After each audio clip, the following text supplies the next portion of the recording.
Hi students, good afternoon everybody.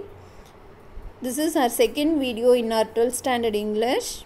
So in the first video we have seen our first prose, Two Gentlemen of Verona. So in this video we are going to have the continuity of the same. So before getting into the lesson, so let us have a sum up. So in this lesson we had seen about the unconditional love the two little brothers have on their sister who is suffering from tuberculosis of the spine. So as these two brothers were selling berries on the foothills of the mountain Alps, they were crossed by the narrator and his companion in the car. So they were hesitant to buy berries from them because of their shabby appearance. And the name of them were Nicola and Jacopo. So one is elder and the other is younger. So, but the narrator and his companion were attracted by them and they had bought the entire berries from them and they started moving towards the city Verona. So now let us continue the same. So next morning, coming out of our hotel, we saw our friends bent over shoe shine boxes beside the fountain in the public square doing brisk business. Okay, so as the narrator A.J. Cronin and his companion were moving towards the city, so on the next day morning, coming out of our hotel, so as they were staying in the hotel, so they were coming out, we saw our friends bent over shoe shine boxes. So they are seeing, that is, the narrator and his companion were seeing their friends. So here friends refers to the two little boys, Nicola and Jacopo. So bent over shoe shine boxes. So what they were doing is, they were polishing the shoes. That is, they are having a tool box containing all the things necessary for polishing shoes beside the fountain. So here beside is a preposition and sometimes it can be used as an adverb also. So where they are doing this is beside the fountain in the public square. Okay, so fountain, so you might have seen fountains in the park. Okay, so it is a piece of architecture where the water comes out and falls. It will be very beautiful to look at. So they were sitting beside the fountain in the public square. So public square is a common place in a public area. In a public place, it is a common place doing brisk business. So they were doing this work very briskly. That is polishing the shoes. Okay. So we watched for a few moments. Then, as trade slackened, we went over.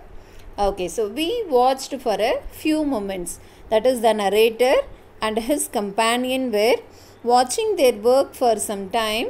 Then, so here you can find antonym for few. Then as trade slackened, we went over.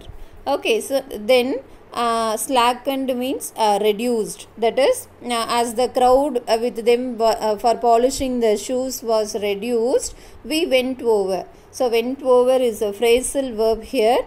So the meaning is they were moving towards them. The narrator and his companion were moving towards those two little boys as the crowd there was reduced.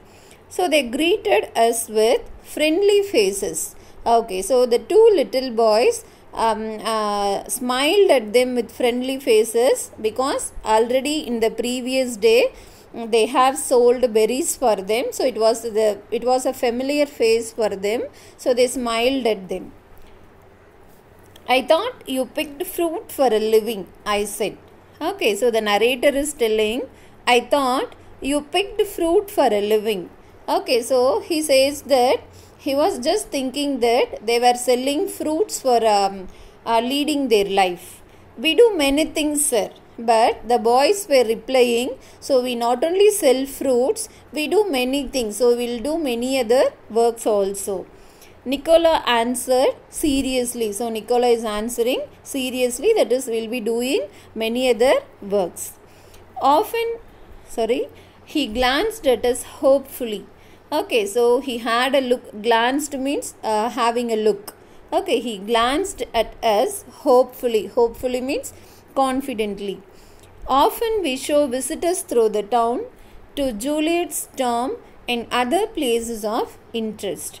Okay, so often. So here you can find the antonym for often.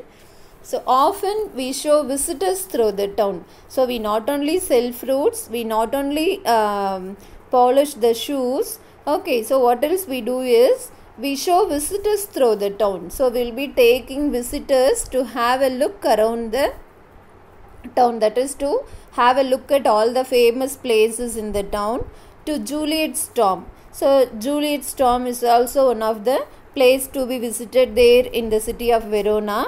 So tomb means, what is tomb? It is a burial place built with stone, that is called as tomb. To Juliet's tomb and other places of interest. So we will be taking the visitors or tourists to visit at all the places in Verona. Alright, I smiled. So who smiled? The narrator, A.J. Cronin, smiled. You take us along. So it will be good if you take us along with you to look around the town. As we made the rounds, my interest was again provoked by their remarkable demeanor. Okay, so as we made the round, so the narrator and his companion were taken around the city by those two little boys. So as we made the rounds, my interest was again provoked by their remarkable demeanor. Okay, so my interest, that is the narrator's interest, was again provoked. Okay, so provoked means to induce a feeling or to induce a reaction, like that, to induce something. So provoked by their remarkable demeanor. So demeanor means here appearance and the behavior. So appearance and the behavior of the two little boys, Nicola and Acapo.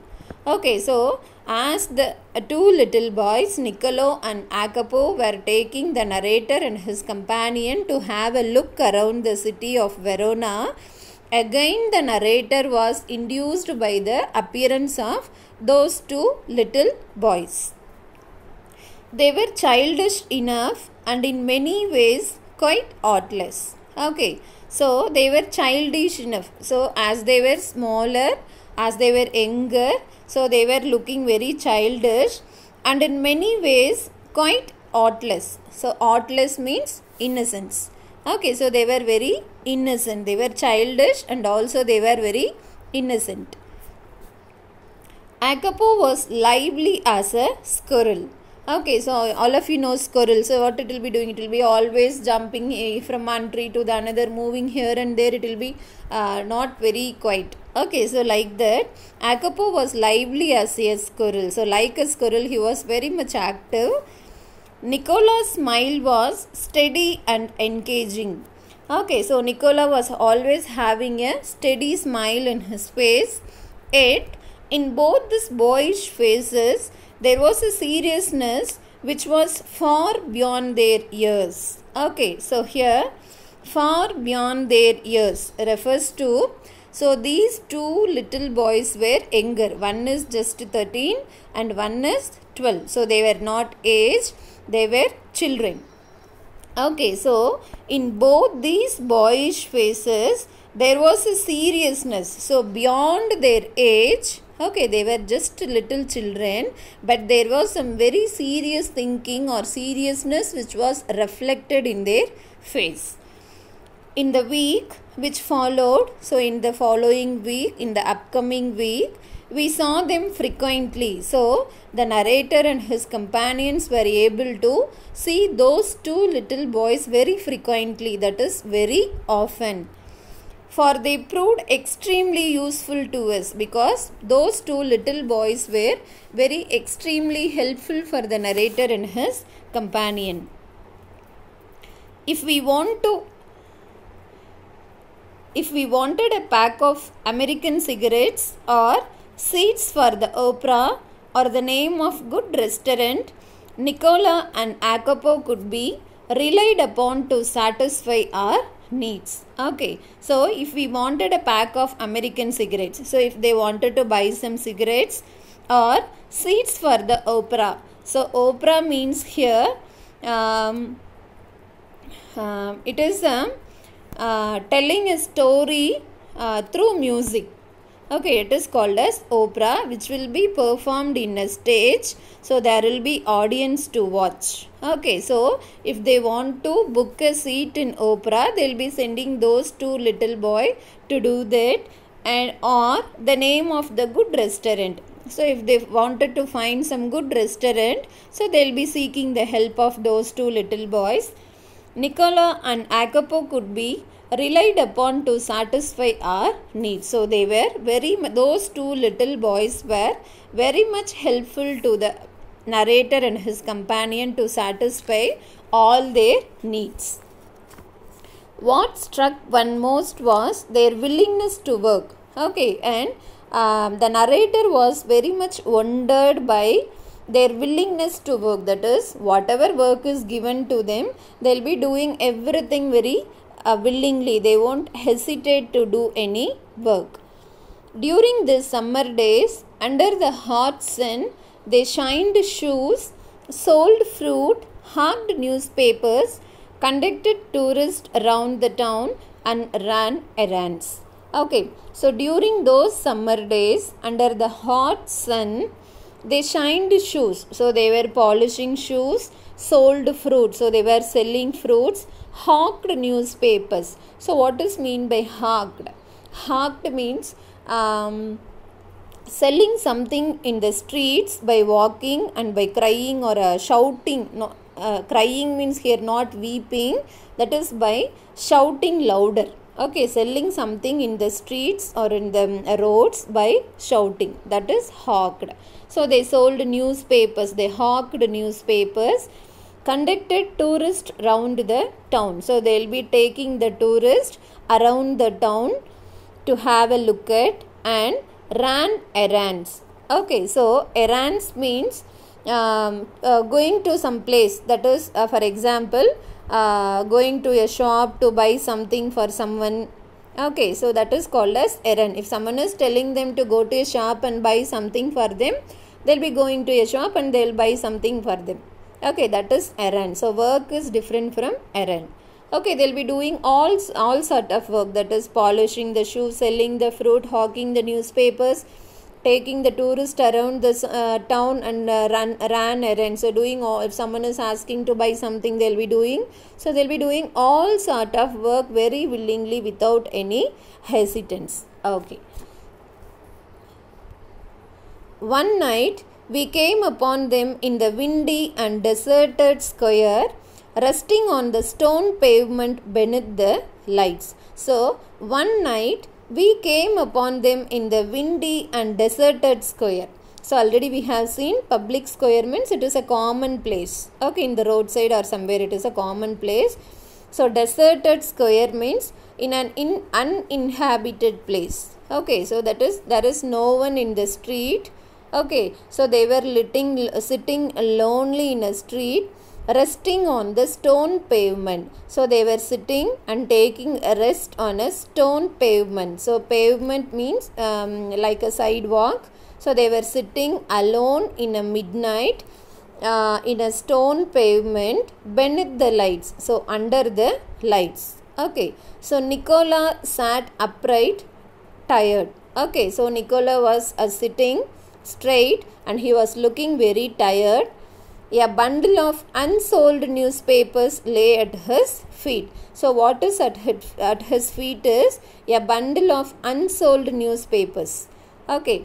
Jacopo, his head resting upon his brother's shoulder, was asleep.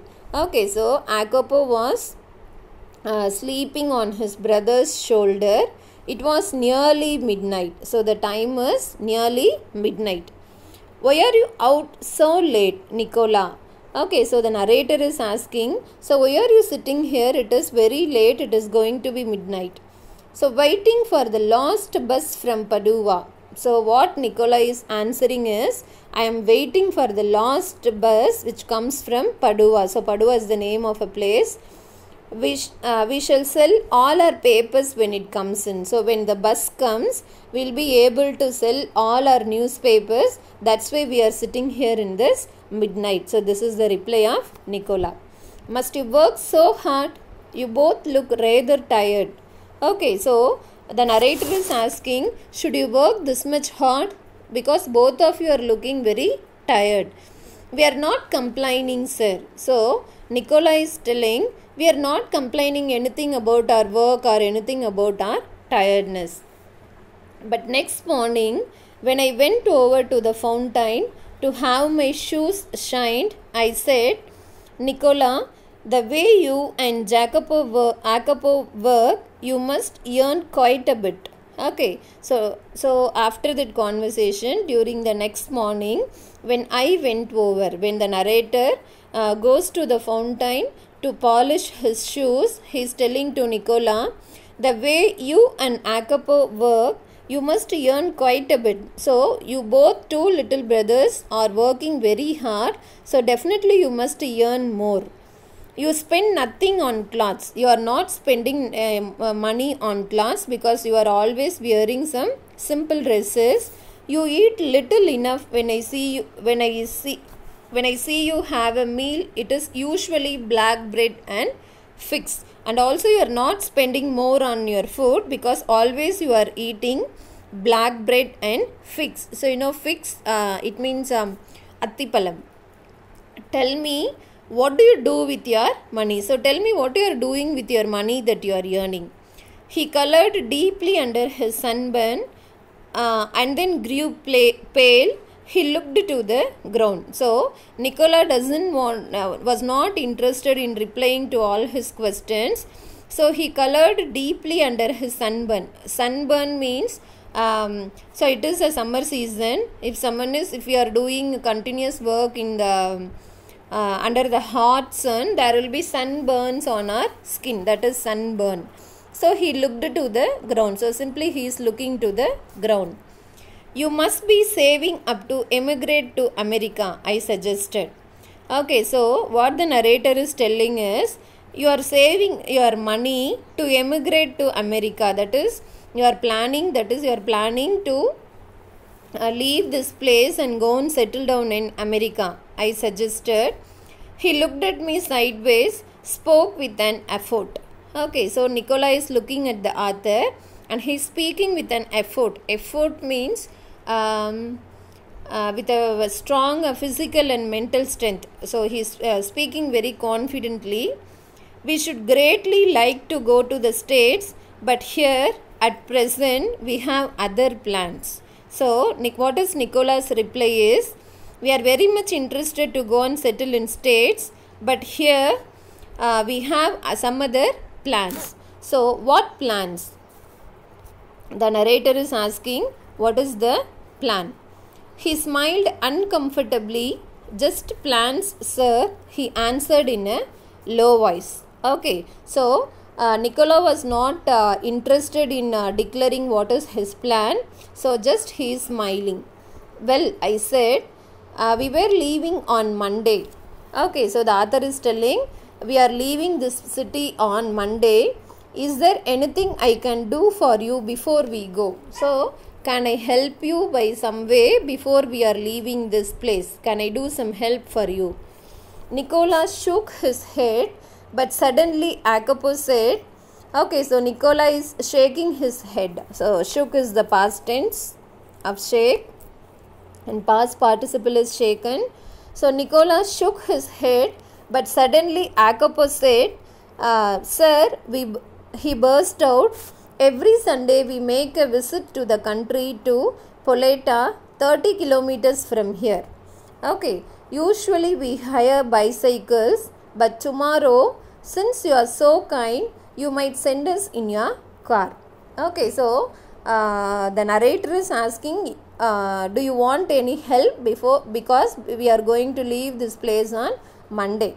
Okay, Nicola is still refusing, no, we don't want any help. He is shaking his head, but Jacopo is suddenly telling, Every Sunday we will visit Poleta. Poleta is the name of a place which is 30 kilometers from here. Usually we hire bicycles. Usually we will be taking bicycles for rent to go to that place. But tomorrow, please send us in your car. You are looking so kind. So please send us in your car. So Akapo is asking to the narrator. I had already told Lugi he might have the Sunday off. However, I answered, I will drive you out myself. Okay. So the narrator had already informed Lugi. Lugi is the name of his driver, right? Okay. So I had already told Lugi he might have the Sunday off. So already he had informed his driver that Sunday is a holiday for him. Okay. However, I answered, I will drive you out myself. So anyhow, no problem. I will take you to Poleta myself. I will drive you there. There was a pause. There was a gap there. There was no conversation. Now, Nicola was glaring at his young brother in vexation. Okay, so Nicola was not interested in asking any help to the narrator, but Akapo asked this help to the narrator. So he was glaring. He was looking at him in an angry. Okay, so he was glaring at his younger brother in vexation. So vexation means annoyance. So annoyance means a feel of getting angry. Okay, so he was looking angrily towards his brother. We could not think of troubling you, sir. So Nicola is telling, we don't want to trouble you. It won't be any trouble. So the narrator is telling, no, it is not a trouble for me. He bit his lip. Then in a rather put out tone, he said, very well. Okay, so he bit his lip. So Nicola is biting his lip. Then in an irritated put out tone, it means in an irritated or in an upset mood, he is telling, okay sir, thank you, very well. The following afternoon, we drove to the tiny village set high upon the hillside. So in that afternoon, so they were driving. Who? The narrator, Nicola and Akapo. So three of them were moving towards the small village in the hillside. I imagined that our destination would be some humble dwellings. Okay, so destination means the place where we have planned to reach. Okay, so now the destination is Poleta, which is 30 kilometers away from there. So I imagined, so the narrator imagined that our destination would be some humble dwellings. Okay, humble dwellings means a simple living place without any luxury, without any luxurious life. Okay, so he is thinking that that place will be a simple living place without any luxury. அதாவது ஆடம்பரமான life இல்லாத ஒரு simple place. Okay, so this is the thought of narrator. But directed by Akapo, we drew up at a large red roofed villa surrounded by a high stone wall. But as per the direction of Akapo, so that is Akapo is telling their path, telling the way to reach that place. We drew. So drew is the past of drive. So we drew up at a large red roofed villa. Okay, so they are driving to a large, so the place is that it is a large red colored roofed house. It is a large red roofed house surrounded by a high stone wall. So it is compounded by a high stone wall. I could scarcely believe my eyes.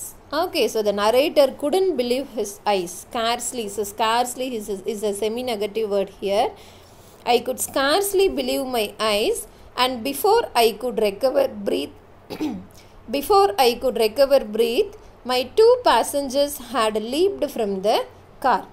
Okay, so two passengers here means the two little brothers. They have jumped out of the car.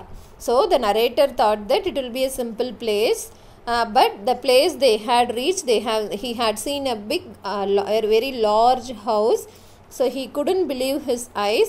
So before asking about this to those two little boys, they had jumped out of the car. Okay students, thank you. Listen to this. We'll continue in the next video.